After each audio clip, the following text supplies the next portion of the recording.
नमस्कार विद्यार्थी मित्रांनो, पर्पल हार्ट इन्स्टिट्यूट आणि मंगेश सर यांच्यातर्फे मी आपलं स्वागत करतो.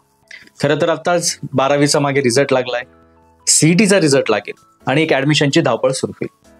आणि मग इंजिनिअरिंगला ऍडमिशन घ्यायचं, फार्मसीला ऍडमिशन घ्यायचं, इंजिनिअरिंगमध्ये कोणत्या ब्रांचला ऍडमिशन घ्यायचं असा विचार आपल्या डोक्यात नक्कीच असेल. आणि त्याच इंजिनिअरिंगची एक महत्त्वाची ब्रांच म्हणजे मेकॅनिकल इंजिनिअरिंग. आणि मेकॅनिकल इंजिनिअरिंगमध्ये एकाचं ॲडमिशन मिळते.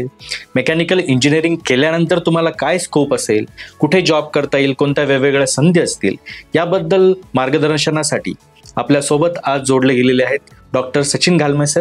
डॉक्टर सचिन घालमे सरांचं मी इथे स्वागत करतो. सर सध्या SITRC मेकॅनिकल इंजिनिअरिंग डिपार्टमेंट इथे HOD म्हणून काम बघतायत आणि गेल्या 20 वर्षाचा आणि त्याहून अधिक वर्षाचा त्यांना शिकवण्याचा मेकॅनिकल इंजिनिअरिंगमध्ये अनुभव आहे. आणि मी प्राध्यापक संतोष कातकडे, मीही मेकॅनिकल इंजिनिअरिंग SITRC मध्ये प्राध्यापक म्हणून काम करतोय. तर सर आता जसं सांगितलं आणि ॲडमिशनची धावपळ सुरू होईल. तुम्ही मेकॅनिकल इंजिनिअरिंगचे HOD म्हणून बऱ्याच वर्षापासून काम बघताय आणि ह्या क्षेत्रात तुम्हाला 20 वर्षापासून जास्त अनुभव आहे.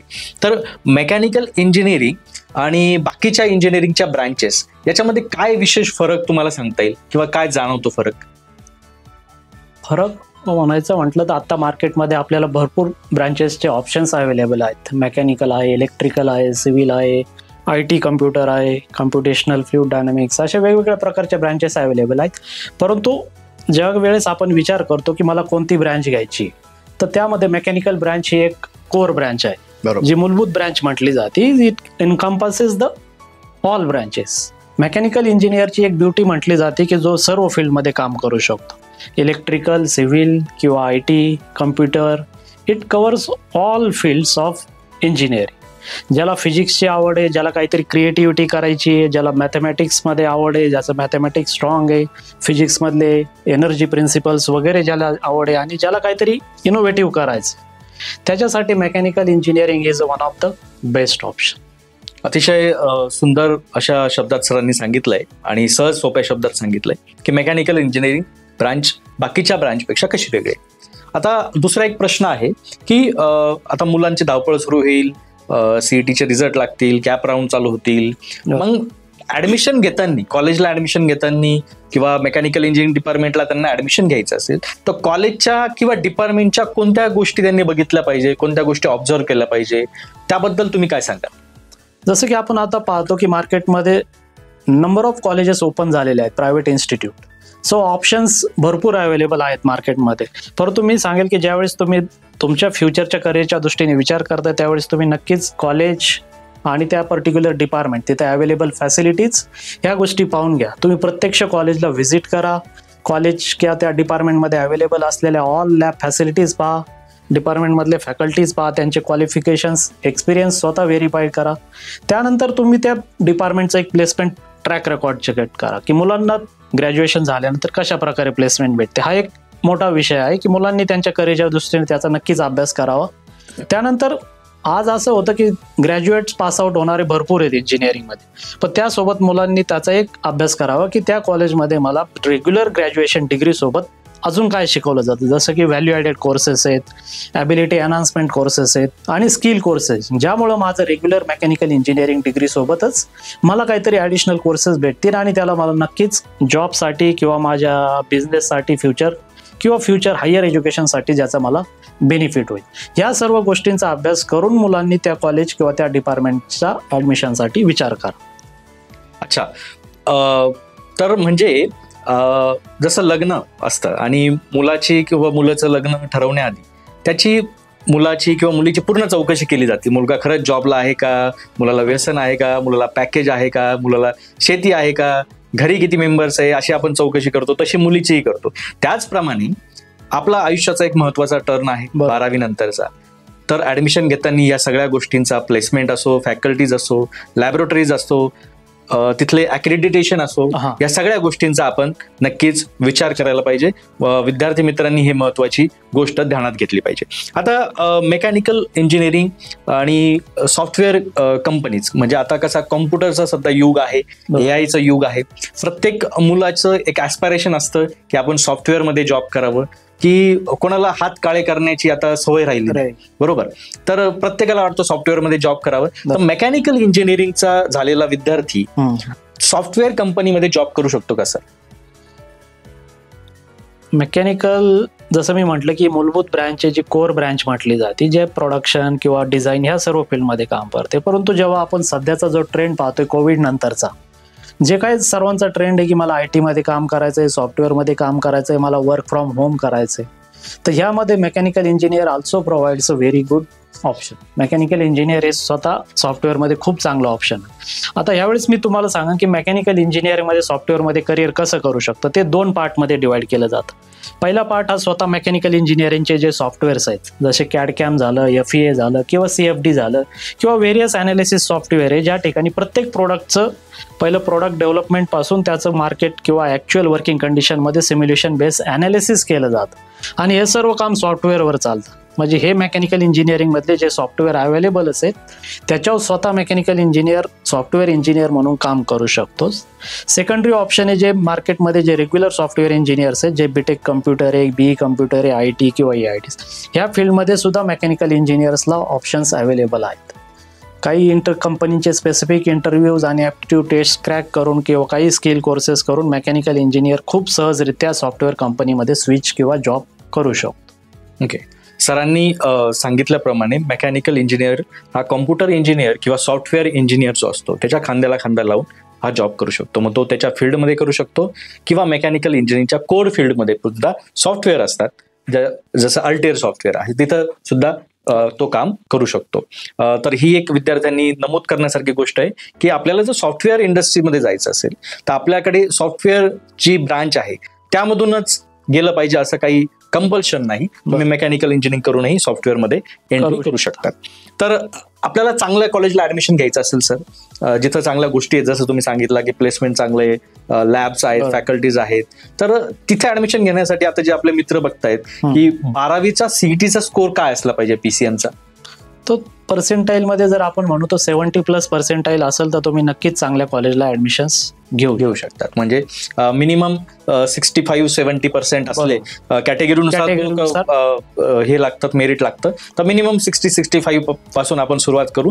त्याच्यानंतर म्हणजे त्याच्या पुढे असेल तर आपल्याला चांगल्या कॉलेजला अतिशय चांगल्या कॉलेजला आपल्याला ऍडमिशन मिळू शकतं आणि आपलं फ्युचर जे आहे ते ब्राईट ठरू शकतं. तर काही आता आपण नाशिकच्या बद्दल बोलतोय, नाशिकमध्ये राहून बोलतोय, आणि नाशिकचा एखादा मुलगा असेल, काही मुलं काय असतात त्यांना शहर सोडायचं नसतं, म्हणजे एखाद्याला नाशिक सोडायचं नसतं, एखाद्या मुलीला नाशिक सोडायचं नसतं. तर नाशिकचा मुलगा मेकॅनिकल इंजिनिअरिंग करून नाशिकमध्ये जॉब करू शकतो का, आणि त्याला ऑप्शन्स काय आहेत, म्हणजे पर्याय काय आहेत त्याला मेकॅनिकल इंजिनिअरिंग केल्यानंतर? नाशिक जसं आपण म्हटलं जातं की नॉर्थ महाराष्ट्रामधलं एक मोठं शहर आहे, ज्याला ॲग्रिकल्चर बॅकग्राऊंड सुद्धा खूप चांगला आहे. तर अशा ठिकाणी राहण्यासाठी सुद्धा नाशिक शहर हे खूप सुंदर आहे. त्यावेळेस जेव्हा मुलं विचार करतात की मला नाशिकमध्येच ग्रॅज्युएशन करून नाशिकमध्येच राहायचंय, तर तुम्हाला मेकॅनिकल इंजिनिअरिंगमध्ये खूप मोठ्या संधी उपलब्ध आहेत. जसं आपण पाहतो की नाशिकच्या जवळ असणारी इंडस्ट्री, सातपूर इंडस्ट्री झाली, अंबड इंडस्ट्री झाली, किंवा मुंबई रोडवरती विल्लोडी, घोटी, किंवा नवीन डेव्हलप होणारी आपली दिंडोरी रोडवरती अकराळी MIDC असो, किंवा अदर इंडस्ट्री सुद्धा आहेत दिंडोरी रोडवरती, ज्या ठिकाणी मेकॅनिकल इंजिनिअरसाठी खूप मोठ्या प्रमाणावरती रिक्वायरमेंट आहे. त्यावेळेस त्या ठिकाणी उपलब्ध असणाऱ्या संधी नाशिकच्या मुलासाठी सहज रीतीने तो ग्रॅब करू शकतो आणि तो नाशिक शहरमध्येच सेटल होऊ शकतो. मी तर नाशिकच्या मुलांना असं सांगेल की जेव्हा तुम्ही ऍडमिशन घेणार आहात पर्टिक्युलर ब्रँचला, तर तुम्ही आपण शेतीचं बॅकग्राऊंड म्हणतो, एक सप्लाय आणि डिमांड एक प्रिन्सिपल आहे. मार्केटमध्ये जर सप्लाय मोठं झालं तर त्याला व्हॅल्युएशन राहत नाही. त्याला डिमांड केव्हा येते की सप्लाय कमी येतात. जर तुम्ही आता विचार करत आहात इंजिनिअरिंगला ऍडमिशन घेण्यासाठी, तर तुम्ही प्रत्येक ब्रँचचं नाशिकमधला इनटेक कॅपॅसिटी पहा आणि त्यानंतर 4 वर्षांनी पास आउट होणारे प्रत्येक ब्रँचचे इंजिनियर्स पहा, मेकॅनिकल पहा, इलेक्ट्रिकल पहा, सिव्हिल पहा, किंवा IT कम्प्युटर पहा, आणि त्यानंतर तुम्ही विचार करा की प्रत्येक ब्रँचच्या फील्डनुसार अवेलेबल ऑपॉर्च्युनिटीज नाशिकमध्ये किती आहेत. तर त्यावेळेस तुम्हाला नक्कीच असं आढळेल की कम्पॅरेटिव्हली मेकॅनिकल इंजिनिअरिंगसाठी अवेलेबल ऑप्शन्स हे नाशिकमध्ये खूप मोठे आहेत. जसे की आपल्याकडे बॉश इंडस्ट्री आहे, महिंद्रा अँड महिंद्रा आहे, ज्या ठिकाणी मेकॅनिकल इंजिनियर्सची ह्यूज रिक्वायरमेंट आहे, ज्यामुळे नाशिकच्या मुलाला नाशिकच्या बाहेर जाण्याची गरज पडणार नाही. म्हणजे मित्रांना सांगायला आनंद वाटेल की तुम्हाला जर नाशिक सोडायचं नसेल तर तुम्ही मेकॅनिकल इंजिनिअरिंग करून नाशिकमध्येच जॉब करू शकतात आणि तुमचं करिअर घडवू शकतात. आता मेकॅनिकल इंजिनिअरिंग ग्रॅज्युएट्स आहे त्यासाठी म्हणजे तो काहींना काय वाटतं की आपण कोणाचं नोकर व्हायचं नाही, कोणाला नोकरी करायची आवड नसते किंवा कोणाला सवय नसते, कोणाच्या हाताखाली का काम करायचं, मग त्याला स्वतःचा व्यवसाय उभा करायचा असतो. तर मेकॅनिकल इंजिनिअरिंग करून तो स्वतःचा व्यवसाय उभा करू शकतो का, आणि असेल तर मग कोणत्या कोणत्या संधी त्यात उपलब्ध आहेत? बरोबर आहे. जसं आपण म्हणतो की मला नोकरी करायची, त्यानंतर एक सेकंड ऑप्शन मेकॅनिकल इंजिनिअरिंग मध्ये पाहिलं जातं की सेल्फ एंटरप्रेनरशिप, स्वतःचं काहीतरी बिझनेस स्टार्ट करायचं. अगेन त्या फील्डमध्ये मेकॅनिकल इंजिनिअरिंगसाठी जे काही ऑप्शन आहे ते नक्कीच भरपूर आहेत. जसे मी आता सांगितलं की बॉश आहे, महिंद्रा अँड महिंद्रा आहे, किंवा आज आपण पुण्यामध्ये पाहतो की पुण्यामध्ये जी भोसरी MIDC डेव्हलप झाली तिथे फक्त छोटे छोटे उद्योग डेव्हलप झालेले जे त्यांचे वेंडर्स म्हणून काम करतात मोठ्या इंडस्ट्रीज. त्या प्रकारेच मेकॅनिकल इंजिनियर हा या मोठ्या कंपन्यांचं वेंडरशिप घेऊन त्यांचे छोटे छोटे कॉम्पोनंट मॅन्युफॅक्चरिंग करणे आणि सप्लाय करणे अशा प्रकारचे स्मॉल स्केल इंडस्ट्रीज एस्टॅब्लिश करून खूप चांगल्या प्रकारे स्वतःचा बिझनेस स्टार्ट करू शकतो. म्हणजे मेकॅनिकल इंजिनिअरिंग करून तुम्ही नोकरीच केली पाहिजे असं काही नाही, तुम्ही स्वतःचा उद्योगही व्यवस्थितपणे चालू करू शकता आणि एक नवीन उद्योजक म्हणून उभारी घेऊ शकतात. आता मागच्या काही वर्षामध्ये जसं लॉकडाऊन नंतर विशेषतः मेकॅनिकल इंजिनिअरिंग ही जी ब्रांच आहे याच्याबद्दल काही गैरसमज पसरवण्यात आले. जसं की मेकॅनिकल इंजिनिअरिंगला शॉप फ्लोअरवरच काम करावं लागतं, हात काळेच करावं लागतात, किंवा मेकॅनिकल इंजिनिअरिंग ग्रॅज्युएट्सला खूप कमी पगारावर काम करावं लागतं. तर त्याबद्दल आपण काय सांगाल आणि कसे गैरसमज आहेत कसे दूर कराल आपण? जसं सरांनी म्हटलं की मेकॅनिकल बद्दल जे गैरसमज झाले, हे मेकॅनिकल बद्दलचे गैरसमज किंवा हे जे काही वेगवेगळे विचार हे आपण एक कोविड नंतर पाहिले. कोविडमध्ये काय झालं की पूर्ण इंडस्ट्रीज शटडाऊन करण्यात आल्या. त्यावेळेस फक्त IT सेक्टर असं होतं की ज्या ठिकाणी वर्क फ्रॉम होमचा एक कल्चर डेव्हलप करण्यात आलं की जिथे IT इंजिनियर्स घरी बसून काम करू शकत होते. परंतु मेकॅनिकल इंजिनियर जेव्हा आपण म्हणतो की शॉप फ्लोअरवर काम करतो त्यावेळेस शॉप्स बंद असल्यामुळे मेकॅनिकल इंजिनियरचे काम बंद झालं. परंतु त्यामुळे एक गैरसमज तयार झाला की मेकॅनिकल इंजिनिअरिंग संपलंय आणि माझं फक्त फ्युचर हे IT मध्ये वगैरे होईल. जी काय आपण एक क्राऊड सायकोलॉजी म्हणतो त्या प्रकारचं एक क्राऊड सायकोलॉजी तयार झाले की मला IT मध्ये काम करायचंय, मला चांगलं पॅकेज भेटेल. परंतु तसा प्रकार नाही. हे मेकॅनिकल इंजिनियर फक्त कोविडच्या काही काळापुरतं स्लो डाऊन झालेलं आहे.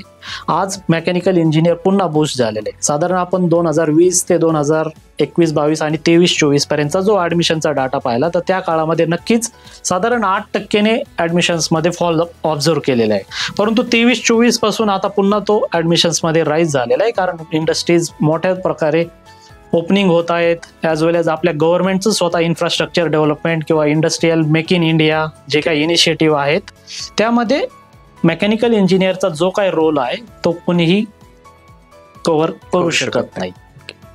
तर अतिशय उत्कृष्ट माहिती जे मुलं आज बघतायत, जे मुलं बघतील, ज्या मुलांना ॲडमिशन घ्यायचं आहे इंजिनिअरिंगला, मेकॅनिकल इंजिनिअरिंगला ॲडमिशन घ्यायचं आहे त्यांच्यासाठी अतिशय उपयुक्त माहिती डॉक्टर सचिन घालमे सरांनी आपल्यापर्यंत पोहोचवली आहे.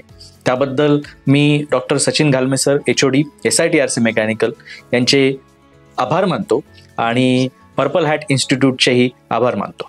धन्यवाद.